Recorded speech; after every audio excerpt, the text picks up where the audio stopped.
এটা কাজ দেখেন, এটা দিয়ে কাটবেন আপনি ফ্রেঞ্চ ফ্রাই চিপস হবে। এখানে দেখে আপনি স্লাইস করে কাটতে হবে। এখানে কাটবেন আপনি একটা, দুইটা, তিনটা, চারটা, পাঁচটা করে। এটা মোটা করে কাটবেন, পাতলা করে সেটা আপনার হাতে এভাবে রেখে স্লাইস করে নেবেন। আমি দেখানোর জন্য করলাম দু চারটা দিয়ে, আপনি বাসা পুরোটা স্লাইস করে নেবেন। এটা সুপার চিপস রান্নার জন্য, তরকারির জন্য।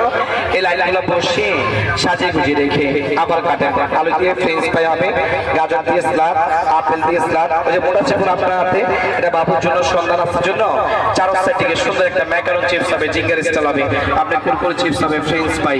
এটা চারো সাইড থেকে এটা আঁকা বাঁকা ডিজাইন চলে আসবে। চারো সাইড থেকে সুন্দর ফ্রেঞ্চ ফ্রাই কাটে হবে, আলু দিয়ে চিপস, গাজর দিয়ে, আপেল দিয়ে স্লাদ, সাথে এটা থাকবে। এই পুরো set complete set single single করে কিনবেন 6টা মিশিং 1200, তো ডিসকাউন্ট করে 6টা মিশিং পাবেন 600 দিয়ে। সাথে একটা বই আছে বাংলা ম্যানুয়াল, আমাদের ইউটিউব থেকে ভিডিও আছে, নিশান কিচেন লিখে সার্চ দিবেন, এই নামটা লিখে সার্চ দিলে আমাদের ভিডিও আছে, দেখতে পারবেন। এই পুরো সেটটা